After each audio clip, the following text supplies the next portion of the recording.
Welcome everyone. This is an interesting session. It's one that we've been thinking about doing for a while, but never really got around to it. This is a panel discussion, right, between three esteemed colleagues and myself, and you, the audience.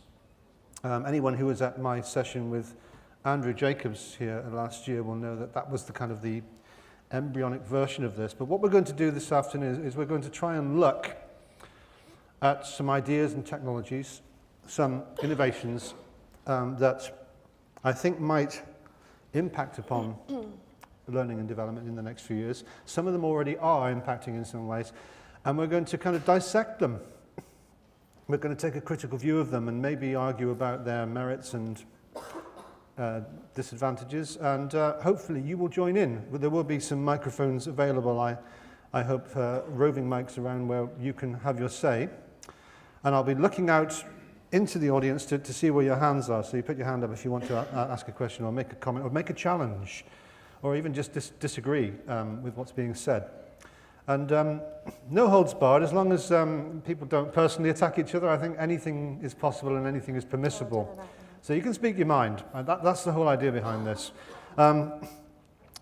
We are waiting for the techies to find the slides that I sent through. They will be found, otherwise I will have to try and dig deep into my memory, and I do suffer from a few senior moments now and again, so I'll try and remember the slides if we can't find them, but I'm sure they'll be found soon.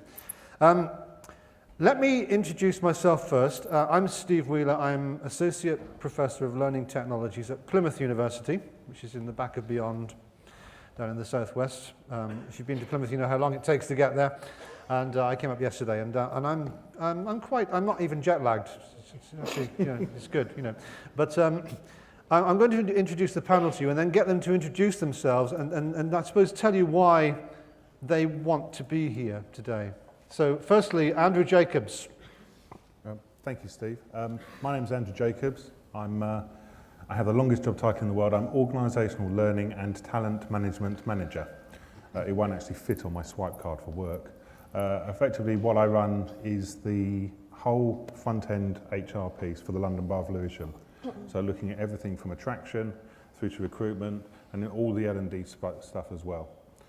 Why I'm here, because I think you're wrong on lots of stuff. You think I'm wrong? And I don't get the chance to argue with you very often. Okay, well that's going to be fun, isn't it? Yeah. Okay, thank you, Mr. Jacobs. Next is Denise Hudson-Lawson. Now, tell us who you are and why you're here.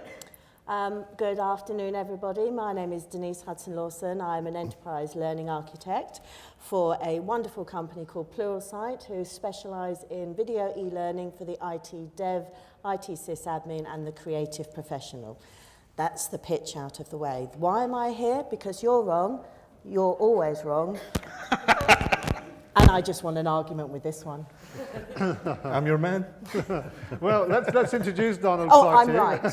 Sorry, I forgot that one. The only female on the panel, I'm right. Okay, well, Donald Clark is on the end here. Perhaps you could just say a bit about yourself, Donald. Yeah, sure. I've spent all my adult life using technology and learning in every imaginable sector, I suppose.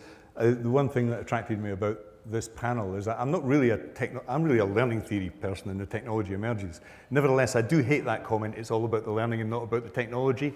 I don't think that's true. I think technology really matters. I'm not a technological determinist. I actually hate Sugata Mitra's hole in the wall project. I think iPads in schools are a complete waste of time, especially in secondary schools. So I'm by no means wedded to technology as a solution for everything, but I think there are a great deal of misconceptions about what we should be using technology for. So maybe a deeper look at the undercurrents here and what's going to happen in the future. Although anybody who bills themselves as a futurist, I usually walk out the room as well. I don't like that term. So there we are. That's controversial enough for us. Well, thank you very much. Let's start with this, Donald, because look, you've put this on the screen now, and I want you to explain this, why it's up there first. What does it mean? The principal application of any sufficiently new and innovative technology always has been and will continue to be applications created by that technology. Did you write that? I didn't write it. It was a Nobel Prize winning physicist who wrote this. Right. And it really rung true. Over the 30 odd years I've been working in this field, there is a tendency for people to take technology and use it for things they have done in the past or do presently. and not really look at the future possibilities of that technology, the sort of things that that technology in itself creates, which is of far more interest to me. So what have been the big ticket things that have affected our lives in learning and technology? Well, a big one is Google. It certainly didn't come out of the university system or an educational department or an e-learning company, but it changed our lives pedagogically forever. It's sustainable, irreversible. The same was true of Wikipedia. It wasn't an educator, Jimmy Wales, but it's there, the biggest crowdsourced knowledge base. Because these guys were using technology smartly to change things on a global scale in such a way that it would help everyone's lives. Those are the things I like about technology. Technology that creates new futures, just doesn't solve old, let's shove it into a classroom and let teachers use it. I hate when teachers are forced to use laptops and tablets in classrooms where their primary expertise is teaching. Okay, I think we ought to give these other two a chance to speak. What are your views on this? Do you think this is absolute rubbish, or do you think there's For me, it's just a reworking of March and McLuhan's. You know, we shape our tools and then they shape us. What do you think? Denise? Personally, I think you use the tool that you're most comfortable with to do the learning that you want to do, full stop. You shouldn't be forced to use any particular technology that somebody has a fabulous brainwave. So you've got to use this technology, you've got to use that. Whatever technology you are comfortable using, use it. Which is why the BYOD philosophy in businesses and universities today is fantastic. Some bosses don't like that, though. Sorry? Some bosses don't like it. They want you to use what they provide. Tough. I used to work at Parliament. I bought all my own equipment in. Connected it to the guest Wi-Fi, and I could still carry on working. So there you go. I did use their laptop that they provided to access the corporate systems, but everything else, personal iPad, personal iPhone. Aren't you, hello. I'm still alive, am I? I'm still up here. Aren't you confusing informal with formal work, though? It's blended. It goes from one to the other. And he's not listening to me now, so I'm not going to argue with him. Andrew, what do you think about this? Got distracted there by this guy in black. Sorry, go on. The man in black. Go on. What do I think have about a say. The only issue I have is around the idea of using the word innovation, because everybody tells me they're selling me the most innovative thing going, but it can't be innovation until it's actually delivered in practice. I think there's a challenge around technology for that. What we tend to do is we see lots of creative ideas of technology, and then we buy that product. And there's an issue, I think, of around the tail wagging the dog at the moment, where the technology is made available for us and it then seeks a purpose. I think in some cases I would agree with Donald to an extent, in that, you know, iPads, put them in schools and see what happens, is potentially the wrong thing. However, I think there's some value in that, insofar as that, you know, if they take the technology and are then able to find another way to use it outside of the constraints which was designed around, well, then that's demonstrating how it's been used effectively. I don't think we build in the capacity, as Denise has said, to allow people to do that. We fix people to, this is our tech, these are our rules, you can use it for this. We need to understand it has to be more flexible than that. I would go one step further than that on this word innovation, which I'm not wholly fond of. But I really do think that innovation is only innovation if it's sustainable. It's a really important, it's almost like a motto for me. The last 3 years I've been doing a bit of work in Africa. And this is why I really dislike Sugata Mitra and the Negroponte projects, because they're not sustainable. You know, I was in Africa, went to see the Hole in the Wall project, and there are holes in the wall. The parents hated them, the children found them annoying, the teachers absolutely hated them, even the government officials rejected them. And yet they're seen as some sort of saintly enterprise. I think they are holes in the wall, those computers don't exist, they all collapsed those projects. But I think we have to be very careful about shoving technology projects into those contexts, promising the world and then leaving people high But Donald, it never really was about the computer in the wall. It was always about the self-organisation around it. The concept surely stands up, doesn't it? Isn't that sustainable? I think that's a myth. I think that came afterwards. We can go back to Rousseau if you want. Can you prove it? Can you prove it came afterwards? Well, I can absolutely prove it with Sugata Mitra's. Well, if you look at the debate on my blog when I criticised the thing, this was the line he came back with on this. Yeah. The bottom line is when Sugata was a corporate training guy originally in NIT in India, in Delhi, and he played around with a computer and shoved it out into the street and let some kids play with it. That was the origin of the thing. It had nothing to do with any high-minded learning theory. Sugata was playing around with computers. He was a training guy.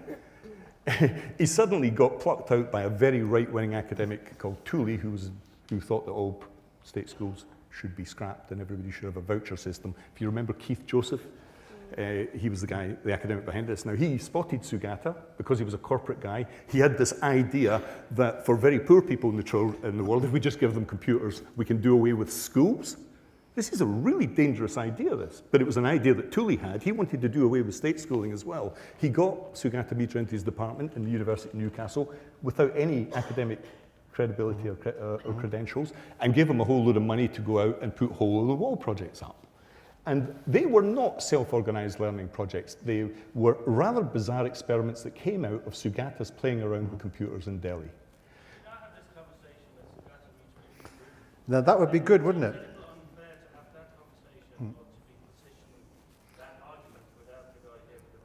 Well, I don't know. I think we can discuss learning theory without Piaget being here. I don't see why we shouldn't be able to challenge things. Otherwise, I'll be able to discuss no learning theory or no bits of technology. You're deconstructing his proposition, you're not discussing theory. Yeah, well, I am, but I have been to Africa and seen the propositions and looked at them and think they're wrong. Can we get microphones around to people so we can hear what's being said? Carry on. It's not the case that he's actually trying to make you think about education and get away from the traditional way that they're just production lines for when they were created around about the Industrial Revolution, where people left school, went to work, and that's changing, and they're trying to make people more collaborative. I think that's true, but there are better ways in doing it than putting computers in poor villages in English only and hoping for the best. It's not as if we've had since Rousseau, so the late 18th century, Rousseau came up with a basic idea that a child basically is self-sufficient in learning till the age of 12, and we don't have to interfere with much. That proved to be wrong. None of you are not going to send your kids to school. If you are homeschooling them, you're going to take an active role in teaching them. Rousseau was wrong in the late 18th century, and subsequent theories on pure self-organized learning are absolutely wrong. It doesn't work with young children. That's why we have schools. It's particularly dangerous in Africa because it's used as an excuse by some politicians to not fund schools. Well, let's give someone else on the panel a chance. Andrew, what are your views on self-organised learning, on Mitra's projects, on children or the adults learning for themselves, for that matter? I know those are two separate questions, but isn't learning? For adults, I think within learning and development, workplace learning, we don't treat people as adults. We don't treat adults as adults. We treat them as school children in many aspects. You know, people have come through school, so what do? We call it a classroom. We call people students, or we delegate.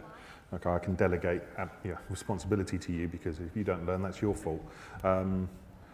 What we need to do is to actually say, you're an adult, you learn these things yourself already anyway. You're already going out and you're checking on YouTube how to run Excel spreadsheets. So give you the frame of context in which we would expect you to find it, and then go and find that stuff for yourself. So are you for or against Mitra's ideas?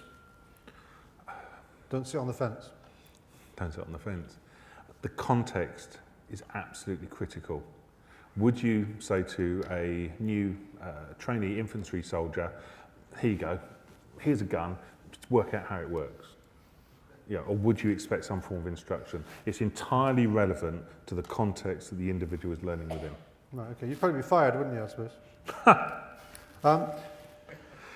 Denise, are you for or against Sugata Mitra's ideas of self-organised learning? In the context that it was originally put in, it was an original idea to find out whether there was such a thing as self-organised learning within the youth.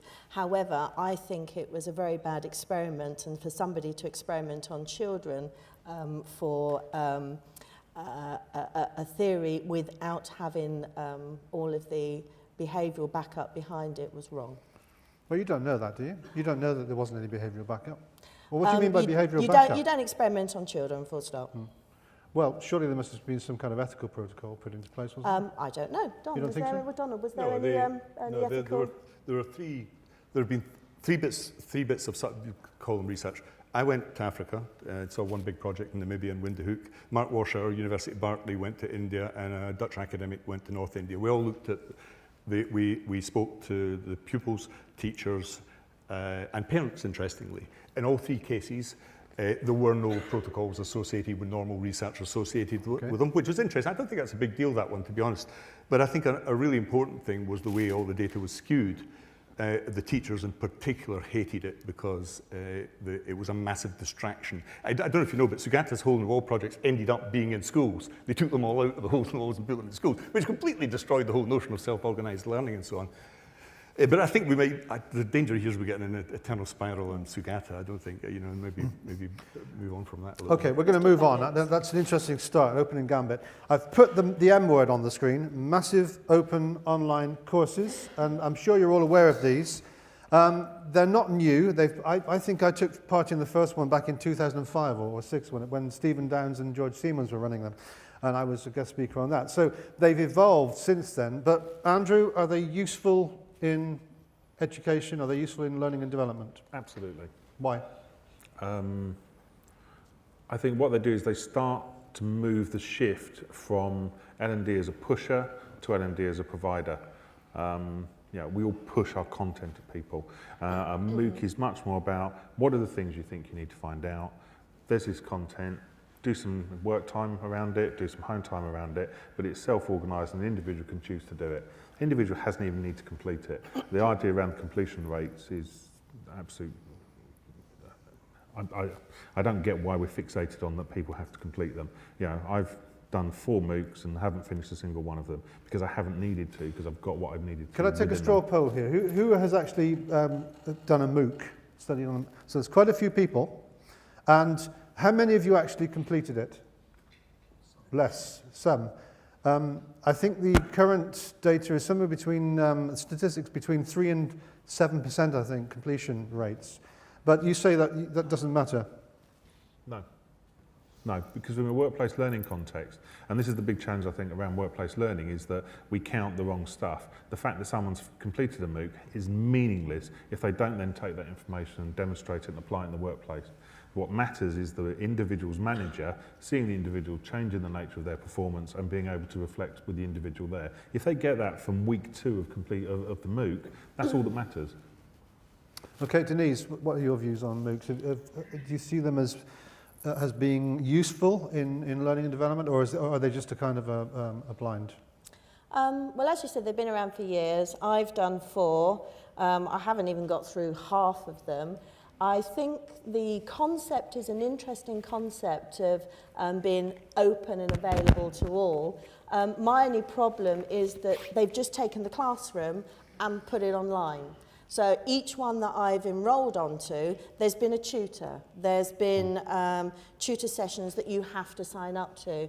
There's been classes. It starts on this date. It finishes on this date.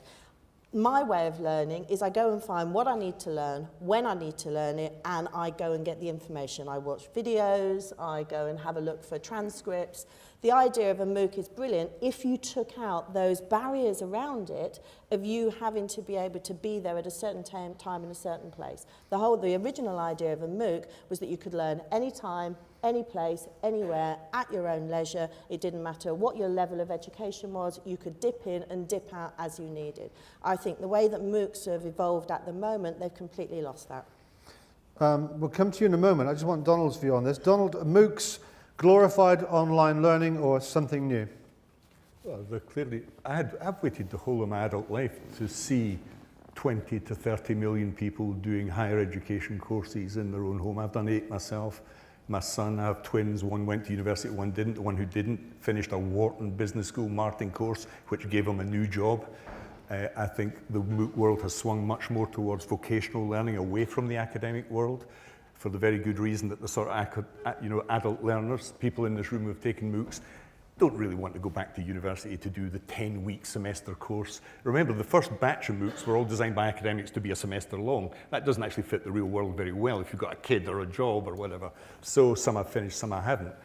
Some of them have been of extraordinarily high quality.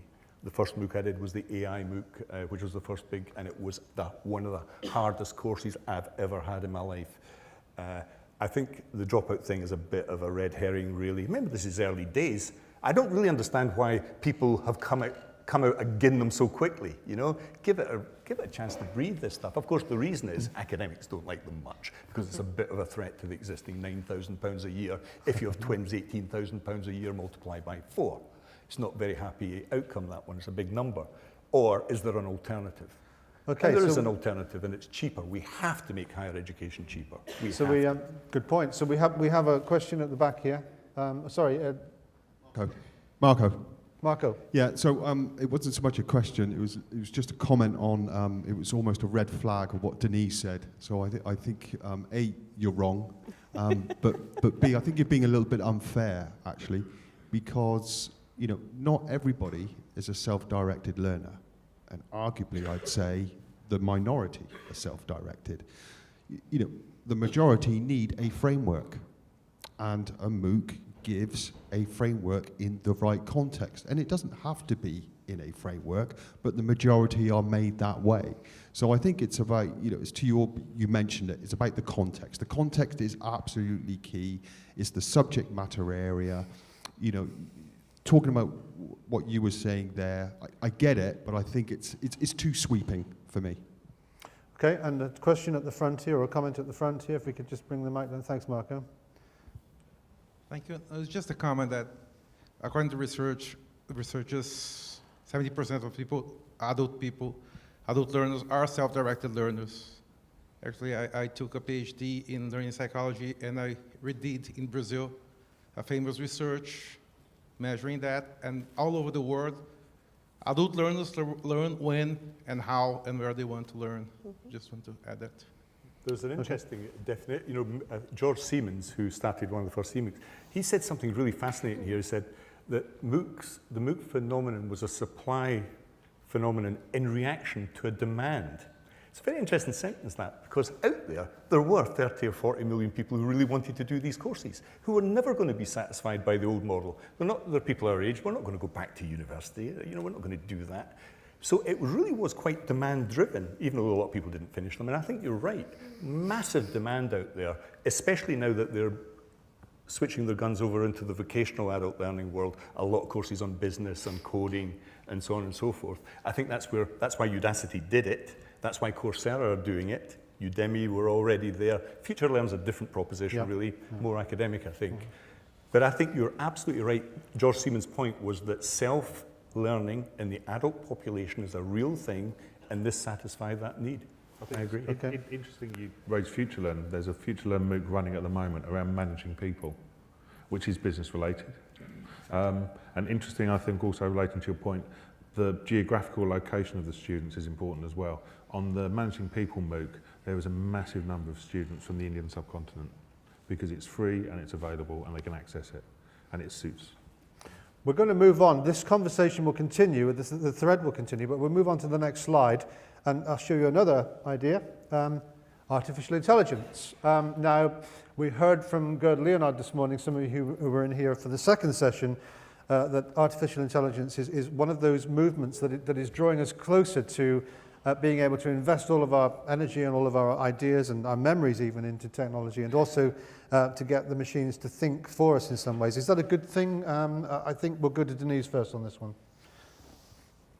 Artificial intelligence. I would love the thought of artificial intelligence, somebody who you could have in your house, not a husband because they don't do these things, and say iron, wash, clean, cook, change the nappy, how do I do this, what's wrong with my car. Wouldn't it be fantastic to be able to have something that you could just talk at and it could solve all the world's problems? But artificial intelligence isn't going to do that for us. It's going to do a lot of the basic menial tasks, but you still need the human interaction, you still need the human factor to make life worth living. Otherwise, artificial intelligence will just take over the world, and I don't think it's going to happen. Andrew, how could you see AI being used in the workplace, in your context, perhaps? We're doing it now. What are you doing? So, I got up this morning and I said into my phone, what time are the trains running to Kensington Olympia? That's artificial intelligence. That's telling me the information. It's working out the sound from my voice and then displaying the information for me. So the nature of how we're using it, artificial intelligence is potentially it's too sophisticated to, you know, do your cleaning for you. You can get a Roomba and you can have it hoover for you if you want it to. Yeah, That's but when you've artificial got cats, they intelligence. play with it. So. Yeah. But I think it's more sophisticated And than children sit on them. that. But it's more sophisticated. We already have that. A Google search is probably the most sophisticated artificial intelligence that we interact with dozens of times every day. In the workplace learning, why shouldn't someone be able to look at their screen and say, how do I solve this problem within Microsoft Excel? And then they get a response as to how that works. Well, that's a fairly low-level artificial intelligence that you're describing there. I think we can easily go a lot farther than that. Donald, what are your views on this? Yeah, I think to relate this back to the learning world and to you guys in the audience here, I did that artificial intelligence MOOC 3 years ago now, isn't it? And since then, I've invested in a learning company that is based on artificial intelligence. Why would I put my own money into that company? Well, let me explain why. There are two, take away the word artificial intelligence for a moment, unpack it. There are two big things. One is adaptive learning. So you're all familiar with traditional e-learning where you get remedial loops. If X, then Y, you go back and do something. That's what adaptive used to mean. Then it went up to rule sets, so you have some rules, and diagnostic systems do this, especially in medicine, in code, called expert systems. Then it went algorithmic. This is really interesting because recently, for example, DeepMind, the company who just built a few algorithms, the guy who started that company was a learning theorist, a guy called Demis Hassabis. He was an academic on memory theory. He just sold his company for $628 million to Google. And all he had was a handful of algorithms. Because we have to get out of this paradigm in e-learning of the page-turning, page-based stuff, and this is the way to go. Adaptive learning, when it uses algorithms, gets to know a lot about the individual learner, so that every subsequent screen is determined by algorithms that personalize the learning for that learner. It's a bit like a sat-nav, so it gets you back on course. Now, those algorithms can go wrong, there are downsides, but by and large, this is a massive leap forward in terms of the technology delivery of learning. The second area, so adaptive learning, there are people here already doing it. Speak to Andy Wooler at Hitachi. He's using Area 9 for his massive learning needs globally. And that's an adaptive learning company. This is a real thing.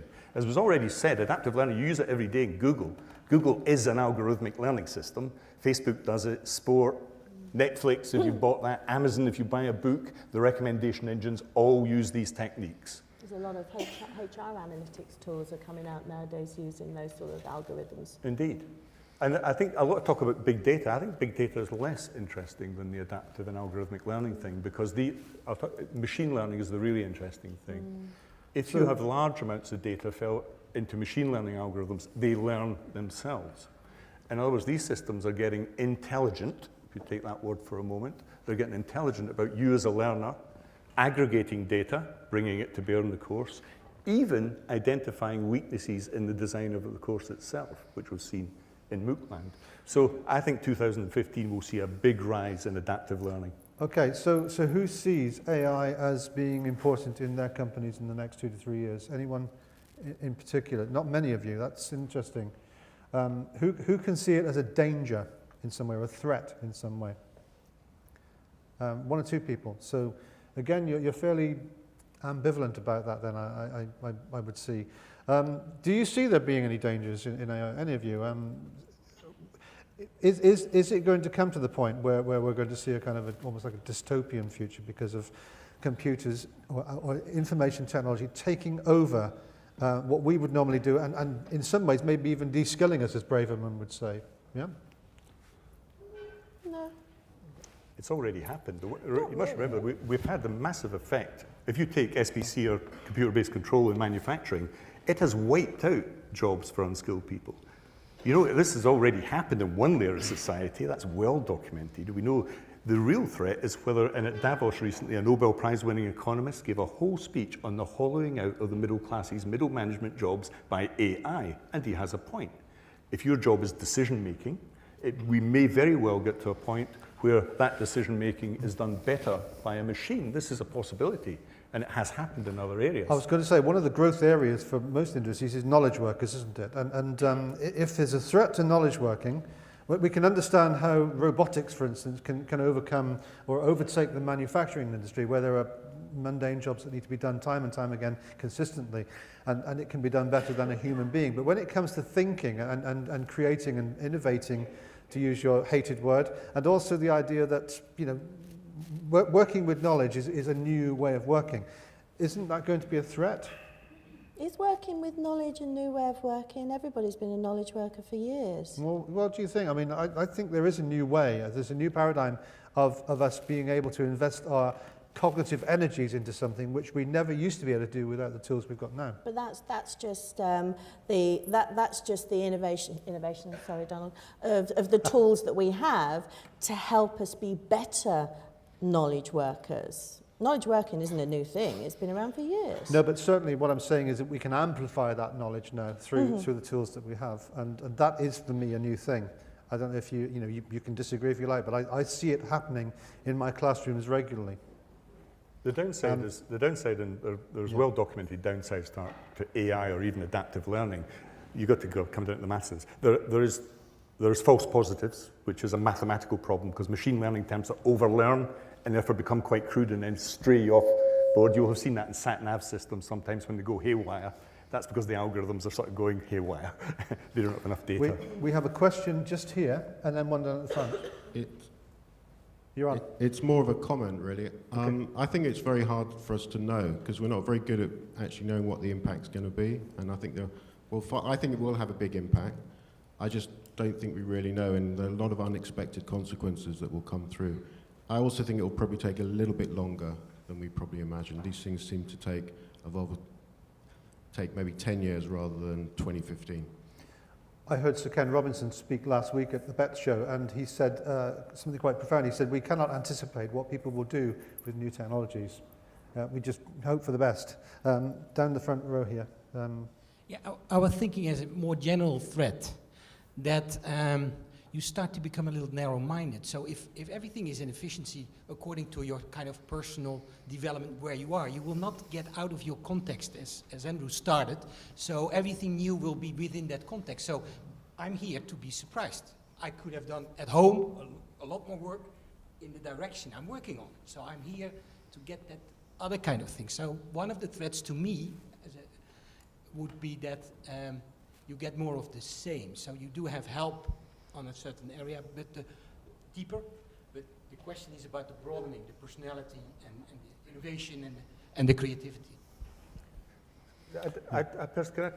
Take Google as an example. Google is pure AI. It's nothing but a bundle of algorithms. That's all it is. But I would say that the serendipitous effects on Google are marvelous for me. You know, I've discovered loads of things I wouldn't have discovered by thrashing around and hyperlinking and so on. So it's all in the design of these systems. They're not so narrow. In fact, you design them however you want. You can design them as being very loose. If you take the use of AI in games, I used to work in the games industry, if you're in their open environment games are just games where you go in as a player and you thrash around. You can design a game like that and it's wonderfully exhilarating. Or you can design a game that's very narrow and you have to go through a set path to achieve a given goal. It's all in the design. But AI is here. Every time you use Google, you're using it. Every time you use Amazon, Facebook, you're using it. It is already here. It's already shaping your learning. These are learning tools. AI is here, but we don't really know what we're doing with it. We know some, we're at, I suppose, the tip of the iceberg at the moment. Question or comment from there? Into a public library and I find something new that I didn't know before, whose is the intelligence? Is it mine or is it the library's? Because I'm struggling with this idea that actually in any sense Google is intelligent. So can you help me with that? So we're talking about ownership here, I suppose, aren't we? Ownership of the knowledge. Are we on the kind of the boundaries of copyright as well? Is it what you're saying? No, I'm thinking more about the intelligent sense, the sense that you make of the information that's available to you. Because when I go to Google, I'm asking, it's just collecting and gathering together information for me, I think. So who owns that? I'm doing a Boolean search and it's not doing anything particularly intelligent, No, it's crunching numbers. I think there's a difference though, because if you're going to Google, you're going there with a purpose, you have a sense in mind as to what you'll be looking for. You go to the library, you would go there with a sense and purpose. Now you're saying you might discover something new, but it's still going to be within an area or context that matters to you in terms of search. I think in terms of the intelligence piece, what Google is doing is it's calculating what you've looked at in the past, it's tracked where you've been before, and it's providing the responses that are relevant and appropriate to you based on the form of question you put there. I think within... Are you saying it's intuitive then, in the way a human is intuitive? Is it intuitive is the question? That's a question. In the way that a human is intuitive. Artificial intuition as opposed to artificial intelligence. Well, it's two different questions, aren't they, really? Intelligence is not necessarily intuition, although the two kind of are symbiotic in some way. Denise, what's your thoughts on this?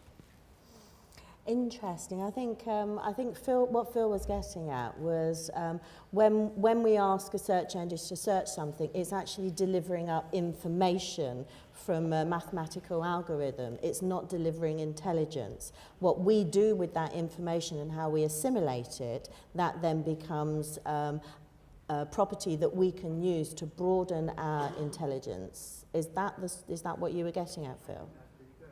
Yay! Okay, well, I'll rest my case. There you go. I think at that point we will move on to the next slide, and the third idea, the third concept, touch surfaces. Oh, I love them. Well, all right, let's start with Denise, because apparently she has a love affair with touch surfaces. Denise, tell us why they're good. Oh, gosh. The whole idea of touch surfaces, I mean, iPads.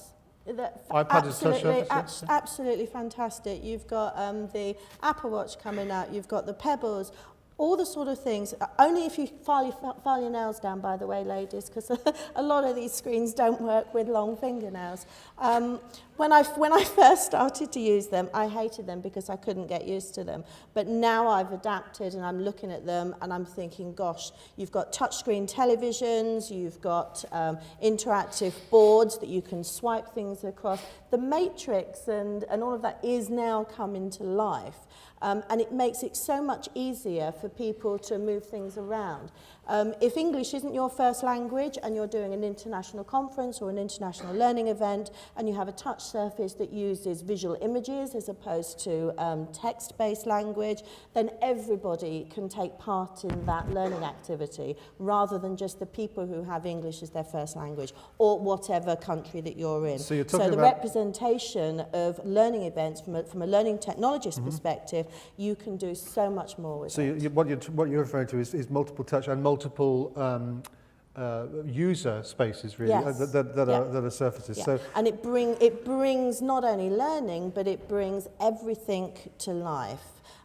You've got people who have different disabilities with touch services. They can you can move things around. It's just a fascinating, fantastic invention, and it's only going to get bigger and wider. And what about the people who can't afford them? We perceive them as being ubiquitous. We all carry numbers of devices. You know, I work for a local council. I've got thousands of people who live within my community who struggle to make ends meet, even to feed themselves. Realistically, how many of them are ever going to be able to have a device with a touch surface? And we need to be really clear that just because we can, we need to understand that for those who can, brilliant. For those who have access, wonderful. But for some people, they can't, and some people haven't got that access. But that's now. I mean, if you look at technology of the past, it used to be very expensive and people couldn't afford things. And as technology gets developed and introduced and there becomes more and more of it, the technology gets cheaper and it becomes more accessible to everybody. And as long as we have schools and we have libraries and we have universities and we have our businesses investing in this type of technology and we have the multinationals helping out the charity sector and the organisations that don't have access to the funds with this technology, it will become a prevalent technology. It will be something that will be available to all. So Donald, your views on this? I'd like to talk about the downside. There's clearly massive upsides if we have iPhones, tablets and so on. Let's talk about learning and touchscreens. A very interesting piece of research which was done a few years ago which looked at children writing freeform on keyboards, writing and touchscreens. The kids who were using touchscreens tended to write very short sentences, didn't develop skills in writing, didn't develop the skills of writing long sentences. They seemed to be trapped in a sort of touchscreen keyboard mode. You'll all have been in that mode, you know, when you're trying to shorten things and you make mistakes and it's difficult to go back on your iPhone. There are serious problems with touchscreen in some learning contexts. This is why I'm dead against iPads being given to secondary school children. I think in primary it's okay. You can't code on one. You can't use Photoshop. There are all sorts of skills that one might expect to learn before you go into being an autonomous adult. And in many cases, tablets and touchscreen only surfaces can hold learning back. No student in the right mind would buy only a tablet if they're expected to write essays, code, use Photoshop, whatever, you know. And in actual fact, this is what's happened in many of the big disaster was the Californian iPad debacle, where they bought iPads at ridiculous costs for all the kids without really thinking about its application by teachers and children in the schools. There are many such examples. So there are plenty upside here. It is a fantastic bit of technology, but be very careful with touchscreen in a learning environment. Be very careful indeed, because it can actually have a detrimental and harmful effect at certain I think this is a general problem in lots of organisations, especially schools, where people see a new, shiny, sexy-looking technology and they think, we've got to have this, and then they forget that once they've bought it, they then seek for problems to solve. My favourite story was somebody who I met at this event last year who had great delight in telling me how they were moving to technology and how they had tablets, and now anybody who came to a course had all the handouts on a tablet at the desk when they turned up on the course. They couldn't take them away, but they were there. No. Yeah. We have an example of a teacher in the southeast where the teacher collected in the iPads at the end for marking. I mean, this is how ludicrous some of this stuff gets. You know, I don't blame the teacher there. You know, it's just that the old homework system didn't work with this thing. Question from the back over there, or comment? Sorry, just a comment. I think iPads or touch surfaces in general are a very good aid to learning, but they shouldn't be the only thing that people should look through. So phones, iPads, that kind of thing. I think, again, it's similar to the AI thing, is there's a human interaction you need as well. If you don't have that and it's just on your screen and you can't hold something, so all music is digital now, but I still like holding a record or holding a handout. Otherwise it's just a screen, it's not a handout. Okay, thank you for that. We're going to move on again because we've got to get through some more of these. Next slide. Wearables. Now, obviously that's Google Glass, which has recently run into a few difficulties, I believe, with the... Is Julian here? Who, Julian? Julian? No. Julian Stodd? No. No, but let's have your views on these then. So I start with Andrew this time. What are your views on wearables? And I'm not just talking about the visors, I'm talking about things like the wristbands and other devices that we will now wear to maybe log our life or whatever. What do you think about those? I can see some value in the personal fitness stuff. And I can also see some stuff in workplace. You know, for example, I mean, I had a conversation with somebody earlier. Within our council, we have a range of different roles. If you've got a care worker wearing some form of Google Glass, able to record the things that they do with a particular individual, demonstrating their behaviour and so on, makes it very easy to hand over that care from one carer to another, for example. If somebody has a particular issue, being able to signal or signify that there's a particular problem. So I think there's some real value.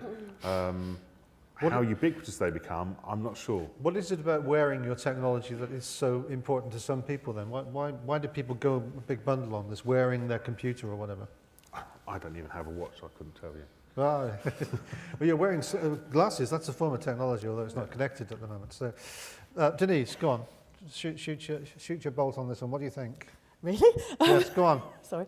I've had a Fitbit. I've had one of those Pebble phones. I'm a bit of a geek and a nerd and it's shiny new penny syndrome. I'll go and buy a bit of technology because I want to learn about it and I want to understand whether it's useful. Wearables aren't new things. As you said, you've got the watch. Somebody goes into a hospital. They're hooked. They're strapped to a heart monitor. That's a wearable. What you're talking about is portable wearables, I think not wearables. We're also talking about connected wearables as well, I think. Yeah. And I'm not just, as I say, referring to Google as there are several others. Who's actually wearing a wearable here at the moment?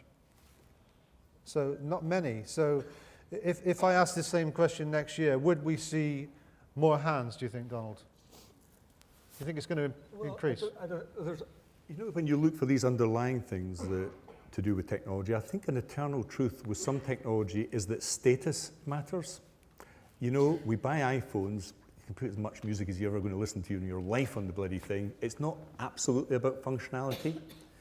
It's about status. This was true of give the example of Stone Age axes. Even then, people made big axes that you couldn't possibly use for chopping anything because they were status items. So it's always been true that status is attached to technology. It's particularly true, obviously, with wearables because they're part of your attire, your jewellery almost. I have a Google Glass.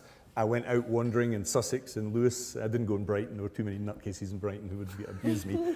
It was a very interesting experience, actually. I had loads of young kids coming up to me, amazed with the stuff, wanting to try it on. Most older people were a bit puzzled. They thought I was blind or something. It was a blue one. You thought I needed a blind dog.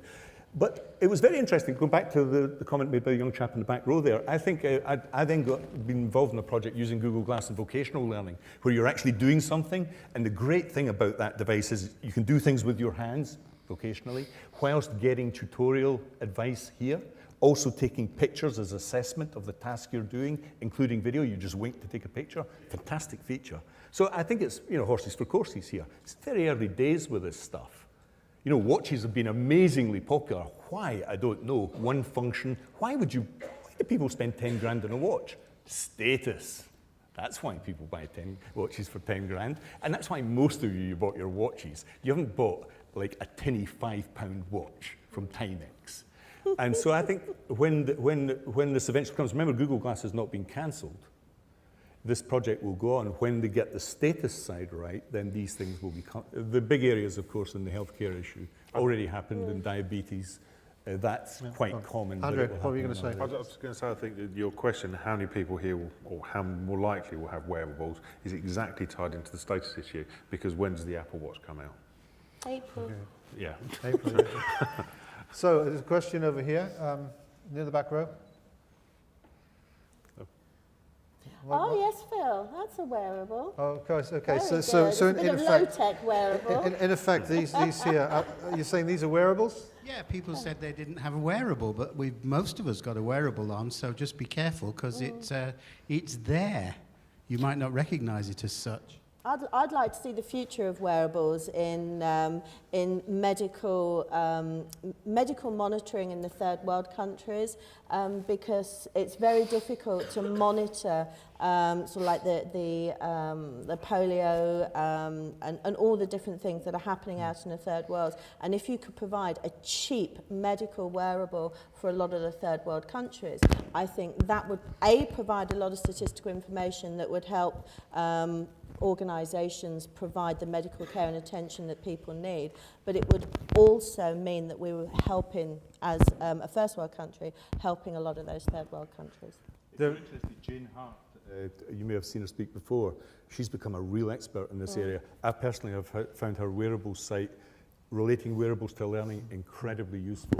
It's a resource. I'm not an expert, but I think Jane is becoming a really valuable source in thinking and real-world examples in this area. I really highly recommend that resource. And one of the prevalent uses, Mike over here please, one of the prevalent uses in medicine, of course, is accelerometers, which for particularly vulnerable people, if they fall over and go, quiet in some way, then there's an alert sent off to the nearest medical unit or whatever to go and see if they're okay. Yes, over here. So I get the feeling that a lot of the discussion about wearables kind of misses the point. There was a whole backlash when Google said they were taking the glass off the market for a while. And the point isn't the devices that are there right now. The point is an interface to the cloud, to data that's online, and trying to find meaningful ways to interact with it. So with the tablet, Donald's point's a valid one, that it's established itself as an interface now, and you can do kind of meaningful comparisons between tablets and think about whether people's writing style changes with and without. With the variables, it's way too emerging. So we're all trying to figure out what is the paradigm. Is it the sort of hologram Microsoft version that's just come out? Is it something like this? Is it viewing through your camera? And at the moment, we haven't got it right. So doing a comparison about meaning today for learning is kind of pointless. It's a useful experiment, but it's not the devices today that we're really thinking about. What we're thinking about is in 2 years' time, however it's a smoother interface between me and the cloud and my information out there, could that be useful for learning? And I think I think you're right in terms of process. I think there's also a challenge in terms of culture as well. Yeah, realistically, would we encourage people 10 years ago, 15 years ago, to walk around with a camera on their face, being able to record what we were doing, how we were doing it? You know, is the culture and society ready for that kind of change? As much as anything else, I think what Google Glass has done is it's pushed that boundary and said, okay, where do we sit now? And I think the process maybe needs to look at see how that can catch up with it. So, and part of our role as educators is to try and look for the useful use cases that could be there. So even though we might be planning ahead in 2 years' time, we're the right people to be doing that. So back to Jane Hart's piece. I think there are the Internet of Things, which you're pointing to, is absolutely right. You look at the acquisition strategy of Google again, huge in that area. The cloud-based nature of the Internet of Things is going to be massive, and it will impact learning, but it's some time off. There's an interesting one, I don't know if you bring it up, Steve, which I'm not too sure it's technically a wearable, and that's VR. Because VR is going to hit the market big time. Hold your fire on that, because I think you got it. I think that might be next. Let's just have the next slide, and we'll see. No, not quite. We'll talk about this, and then we're going to move on, I think, to the immersive technologies, which I know that you're very fond of. Now, this is a picture of something that you probably have seen on the press recently. Edward Snowden, who is ensconced in Russia. He's a fugitive from the American justice system because of the work he did hacking into and disseminating information from privileged sources. He actually spoke at a TED Talk in wherever it was in America, but he came in via a presence machine, a robot. In effect, it's his picture on top of this movable robot, which I guess he was controlling in some way. That's a rather weird idea, isn't it? Although I can see uses for it. What do you think? Who wants to go on that one first? Donald first, okay. Well, presence is a very technical term in learning, which is in VR anyway, which is that you feel as though you're in another world. In other words, cognitively, if you're on a simulator, typically a flight simulator, it's been around for 50 years in learning in flight sims. As a pilot, you feel as though you're in the cockpit of that aircraft. Okay, that's presence.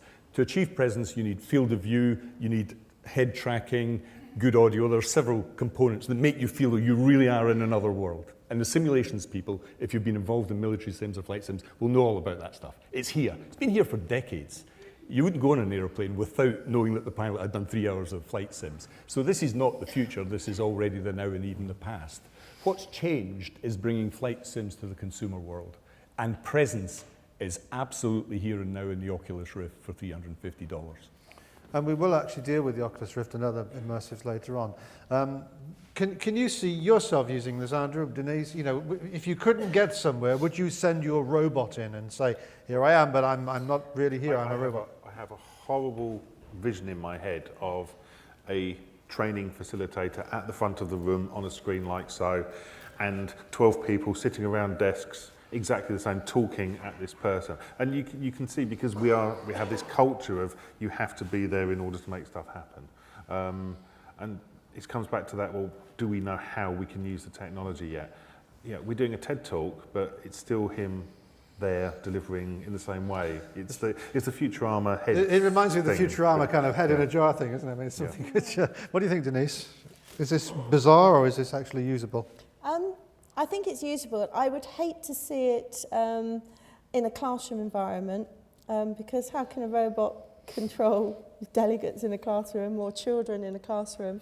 I can see it in a legal perspective, so for things like jury or for victims who do not want to be in a court because of the circumstance that they're going through, so they can be there in presence. But it's just a glorified version of video conferencing. For behaviour management, could you fit it with a taser perhaps or something? Oh, I'm sure you could fit it with a taser, or you could stick it in a Dalek outfit and they'd be going exterminate, you know, another geek reference. However, we use it now. We use it with video conferencing. How many people here do regular video conferencing with people?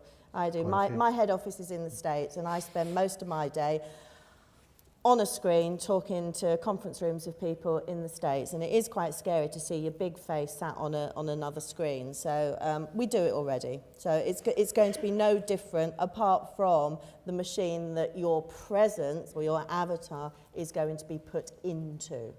That's going to be the interesting thing, is whether they're going to have some of these Japanese human-like robots with a screen that your face is actually imprinted on. That would be interesting. Donald. Maybe relate this to a real-world learning example.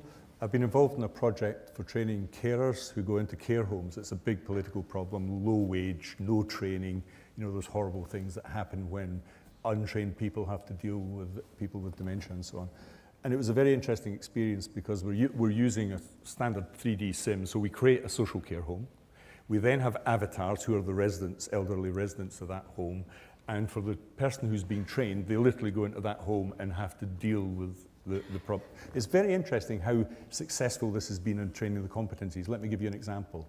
A trained nurse, my mother and my sister were both psychiatric nurses. A trained nurse will walk into a room with elderly patients and immediately say their name. They'll say, hi, it's Donald. And they'll say it every time because the person may have dementia and have forgotten your name. They may see you as a blurred figure because they have poor vision. Now, you can test that quite adequately by having a little 3D game where you go into the room and you forget to give your name and you go and try and do it. There are many other competencies in that area that are really well taught in that environment at a fraction of the cost, if it happens at all, compared to traditional training. The avatars, as it were, are other old people in there. You actually go into this program and you become one of the elderly patients, so you get blurred vision as well. This is quite common in carer training. You quite often get weights on to feel how difficult it is to walk if you have poor bone structure and so on. I think there's a really wonderful horizon opening up here. Already, if you play a lot of games, you'll know how clever AI-driven avatars can be in games already. I think if we get that into the training world, especially vocational learning, which is close to my heart, I think we may have really cheap, high-level, almost flight sims level training for real-world tasks. Because the technology is going to be consumer-based and dirt cheap within a year. But we've been doing this for years. And when I was involved in nurse education 30 years ago, we were putting our trainee nurses into wheelchairs, and then they had to sit there all day, and somebody had to move them around so they could experience. That's not really technology, is it? Do we really need the immersive stuff? Do we need the VR stuff? No, because it's just so much cheaper. You can do the whole thing. You can go through the whole carer course. All of those competencies done in one place, like a traditional course in a sense. Okay. And I think that's a good thing. It's actually that traditional training for psychiatric nurses is quite expensive. Yeah. You know, when you actually have to get them somewhere with wheelchair, it is amazingly expensive. This thing could be delivered online ultimately on bits of kit that are only $350. Okay, well, the next slide, I think is the immersive one. There we are, immersive. We've got the picture of Oculus Rift. That's the older version of Oculus Rift. There's a newer, two newer versions, I think, out now. I've used these things, and they feel so cumbersome on my head. Pulls your head forward. Who should we start with? I know Don's an advocate of this. Donald kind of has used them himself, and I'll come to you at the end. But I think Andrew first. Let's hear your views on this. It comes back to a couple of challenges around it. There's the cost issue. So, just saying it's $350. You've mentioned that a couple of times. Realistically, can that be afforded in the first instance? There's also the should and shouldn'ts. Is there some stuff that we shouldn't be doing through this, that we should help people actually understand in situ, rather than just putting them through an immersive environment? Some activity needs to be undertaken. I think for people to learn from that, actually having done it, can you duplicate everything that somebody would want to do? I'm not 100% convinced. I can see they have value, potentially in the future in some areas, but are they going to be the game changer just because they have a Facebook logo on them? I'm not sure. Denise? I've actually experienced a session with one of these Oculus Rift. Has anybody here actually tried one of these? And put your hands up if you have. Well, that's about 20 people. So it's quite an interesting thing. When I tried it, poor Donald and 3 other very lovely gentlemen had to hold on to me, purely because I did a bungee jump. Now, I've got a thing about heights. Heights scare the living daylights out of me. So Donald stuck this thing on my head and he said, I'm going to teach you how to do a bungee jump. Believe me, I would never have done it in real life. Now I've done it virtually, I'm never going to do it in real life. So that was a learning experience for me. It taught me that I really don't want to do that, and yes, I am very scared of heights. I can see this application being used in military training schools. I can see this being used in high corporate business training for hostage training situations. If you look at some of the top banks and the top companies in the city, they spend thousands and thousands of pounds every year on their high executives doing hostage scenarios. Something like this would be able to reduce that cost, but it would also mean that you could bring it to a lot more people who travel around in some more dangerous situations. But I do see it as a tool that can be used for learning. I also see it as a tool that there are certain types of learning you shouldn't be using it in. Okay. Donald, doesn't it come with a sick bucket? No, well, this is the DK1, which had quite loose head tracking, and you got motion sickness on it. The DK2 has extremely sophisticated tracking, and the motion sickness doesn't happen. Facebook will not launch this if it has motion sickness. It would kill the product straight off. Right. We know that this now works. Facebook have spent $2.3 billion on this. It's one of the biggest companies in the world. It has a customer base of 1.5 billion people. They're going to make this work. It's going to become a cheap piece of kit that every kid who plays games will certainly have in the first instance, but there will be millions and millions of these things sold. That interests me because I like consumer technology feeding into, like Google feeds into the learning world. I like it when consumer technology like mobiles eventually feed into the learning world, and I think that will happen here. I don't think it's just going to be a couple of little spots here. I think there could, as I said, in vocational learning, to give you another example, in construction, in apprenticeships in construction, it's quite a hard-headed set of skills that one must learn. And we're just finishing a program now where you literally go onto a building site and you have to get the ladder at the right angle, 70 degrees, not too tight, not too loose, and so on. You can actually do that. You inspect, you do all that stuff. And you can do it for next to nothing. If you've ever been involved in vocational learning, you'll know how expensive both the training, the assessment, and the certification are. It's horrendously expensive. We are now entering an arena where we'll need 3 to 4 million apprenticeships for young people. Remember, the majority of young people in this country do not go to university. They do not. Only 38% of our young people go to university. We have to find a political solution for bringing good, solid vocational training to those people, and this is just one of the tools that we can use to make it cheap and efficient and quick. That's why I think the whole, it's not first-person shooters, it's first-person thinkers. This brings really expensive military-grade simulations and flight sims down to the consumer level. And we as learning people, I would hope, would start to embrace this for practical tasks. So who here would be interested in trying one of these out at next year's Learning Technology, if we got one here? I'll bring one along tomorrow. If anyone we've got one tomorrow, okay. Well, tomorrow. I'm here tomorrow. I'll set it out right outside this room. So people can go out there tomorrow and have a look and maybe try it. You go on, Denise. And just one thing, if you go onto Amazon and Google the cardboard Google 3D immersive goggles, you can pick them up for $16.99. That's UK pounds rather than US dollars. Yeah. Okay. We're moving on. We're running out of time. Let's move on to the next slide, which is 3D printers. What use for these, Denise? What, you mean apart from gun parts?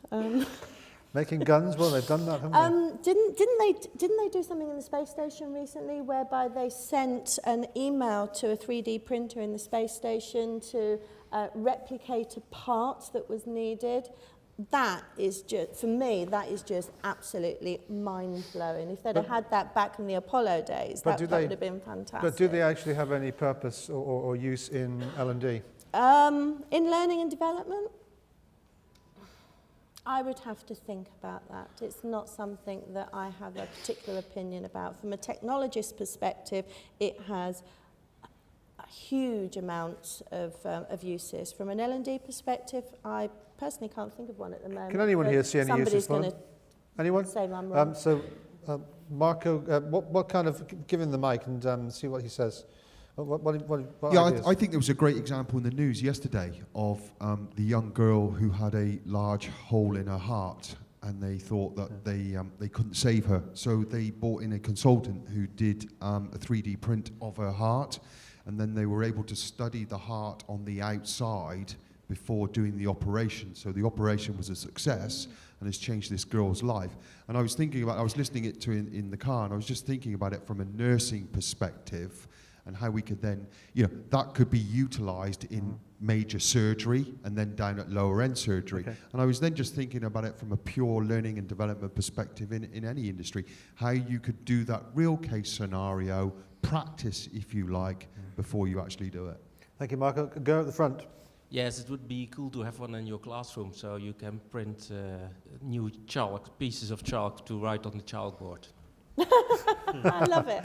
Okay, well, thank you very much. I think we're going to move on again. Next slide, which is the next slide, gestural computing. This is another quick one, I think. This is the film Minority Report with Tom Cruise from, I think over 15 years ago now. And even then, this was available because Spielberg went to the MIT apparently and had a look at this. And he embedded this into his film. Donald, what are your views on this? No, like 3D print, well, all of these things will emerge. The interesting, I think voice is far more important. If you're talking about just how do you interact with computers, the touchscreen thing, keyboards, all that's done. The next big advance, you can see where the money is going. It's not necessarily towards gesture, it is going to voice. So the big players are pumping huge amounts of R&D into making voice better and better and better. And in some way, it's like gesture is a bit like going over here to scratch your ear. Voice goes straight here, by scratching it with this hand. I think voice is just that much more direct and quicker. And I increasingly use Siri to set alarm on my iPhone and so on. People are getting used to using voice in a private space. I think the big problem with both gestures and voice is in the public space, where if you're ever on your mobile on the train, you're speaking to one of those horrible artificial Lots things. of ambient noise going on. Yeah, well, it feels just weird, doesn't it? People know you're speaking to something. Like it doesn't work in the public space necessarily, but I think increasingly voice will transcend the gestural stuff. Although interestingly, I have been working on gestural stuff on the Oculus Rift thing, where if there was a company in Brighton who are doing this, actually a real training task on doing things in a nuclear power station, where you go in and do things in a radioactive environment with a thing called a Razor Hydra, and you actually put the pieces together and so on. Real hard-nosed training thing. So there are some applications here, but they're quite specialist. Hearables, Andrew? Hearables? Hearables, the idea that our technology can hear us, we can activate it with voice. Yeah, we would do it already anyway, don't we? Siri, OK Google. How far can we go with it? That's a really interesting question. I think that we can go a long way. It ties in with that Internet of Things idea. There's more SIM cards in the world than there are people now.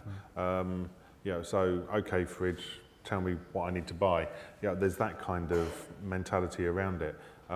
OK computer, what do I need to learn to do this job? I think that tied in with the artificial intelligence, intuition, algorithmic piece, I think is interesting. There's a lot of people say, well, it doesn't recognise this, it doesn't recognise that. There's so many accents that it needs to understand in terms of voice. I can see that will be an interesting step forward. Gestural, I don't think, is like Donald said, I think it's too specific. Okay, we have two questions, one here and then one up there. I have a question because I don't really agree with the voice being such a good manner to control a computer. I can still type way faster than I can speak. And actually what I've been waiting for is some keyboard that I can carry around that's invisible and that can make me use the computer like I do when I use it normally. I can type on assorted, on QWERTY, I can type on most of the displays. When is that coming? I'm missing that so hard. What's your take on that? And my kid has a roll-up Apple computer that rolls up and it can, it goes in a little box. Yeah, on the train you can just spat it out, and that does work, and it's wireless as well. So a few of those things are around. And there's a comment up here and a question up on the side. I actually think that voice, gesture, touch are going to become even more important, and the keyboard and the mouse we're used to them now, but it was because it was the only thing that we could use. It was anything that was available, and anything that can help us just use our natural way of doing things, the better. And as for voice as well, I think it was interesting. I think Skype have now added simultaneous translation, So in the same way that we don't have to map read anymore, we actually don't have to learn languages in the future, because you'll just talk in your natural language and it will be translated real time for the person at the other end, which I think is amazing. Is that true though? Is that something that is already here in such a usable form that there are no mistakes, or there are a few errors? Anyone? It's not good enough yet. I think what's really interesting is how the gestural piece and the touchscreen piece moves on from children in school now. You know, so an 8-year-old now is using an iPad. In 10 years' time, they'll be your employee. Are they going to expect to have a keyboard and a mouse in front of them, or will they expect to be able to talk at the screen and the screen will do things for them? Maybe not in 10 years, but in 20 years' time? Okay. Donald, do you want to say? Well, the point about translation is really key here. How many of us, if you've been involved in global learning, you'll know how much time and effort you put into localization in projects. I don't think the point is, oh, it still has some mistakes, because even good translation still has an error rate. But what's interesting, the two big paths here, one is an AI path with semantic analysis that's coming up here, and then Google just used huge data crunching to do Google Translate. These two things are converging in such a way that it's getting very good now. It's getting almost practical. And that's, you know, there's a big bridge you have to cross there. The last 5% is a really hard bit, really tough bit. But I think it will happen. Okay, over here, Martin. Yeah, I thought it's interesting because some of this technology is not about the mainstream, and I find this quite fascinating. So I do a bit of work with a charity that works with accessibility around music. So actually, touchscreens have totally transformed people's lives with making music. And Imogen Heap is doing this stuff with Miu Miu gloves, and that is all about gestural. It's about making music with gloves, and it's quite niche, and I think some of the examples are quite niche, but in terms of accessibility, I think it's absolutely amazing. This stuff is transforming people's lives. So it's not the mainstream, but I think it's transforming many people's lives. Hasn't it always been an exotic technology? Jean-Michel Jarre was doing this 25 years ago with gloves and the laser devices, wasn't he, to make music? So it's still on the verge of being mainstream, but it's not quite yet. Go on, yes. I had a really amazing experience last year in Africa with a young kid who, it was a group of kids from a class, and I was using Oculus Rift, and there was one kid at the back who had cerebral palsy in a wheelchair. He could walk, and his mates brought him forward, and we put him on, and he did the bungee jump thing. I'll tell you, it was one of the most moving experiences in my life. I can feel myself sort of welling up thinking about it. That kid couldn't walk. He had one of the most exhilarating experiences in his life. He came from a poor village, could barely afford a wheelchair. It opened up a world to him, and I think you're absolutely right here. Don't worry about niches are good things, especially with people who have learning difficulties and problems. I think that's often an area we forget about. And I think this technology often is taken up first in this arena, and that's a valuable and great Quick comment from you before we... There's quite a lot of making going on around it. So actually there's a lot of hacking of the tech. Yeah. So I think there's a lot to learn from the sort of periphery, because it's you know, I've seen people in wheelchairs go on an Xbox Connect. So the movement is very limited, but the technology locks into their movement. So the slightest movement means that they can start, you know, doing things through the tech. So it's really interesting, the hacking side of it as well. I think also mental health. Yes, psychiatric care, yeah, absolutely. We are running right out of time. We're already over time. I'm just going to show you two more slides, which we won't discuss, but which I think you all ought to need to think about, because they are coming. The first slide is this one here. Mind control. The Muse headband and other devices, which are electroencephalograms, which eventually interpret your thought processes and your brain waves and connect them with a machine. And the final one, implants, where the technology actually becomes a part of your body internally. And I won't actually start to talk about these with the panel now, we haven't got time, but I'd like you to think about those and maybe tweet your ideas into us. For now, thank you for all taking part. Thank you to Andrew Jacobs, Denise Hudson-Lawson and Donald Clark. Please show your appreciation.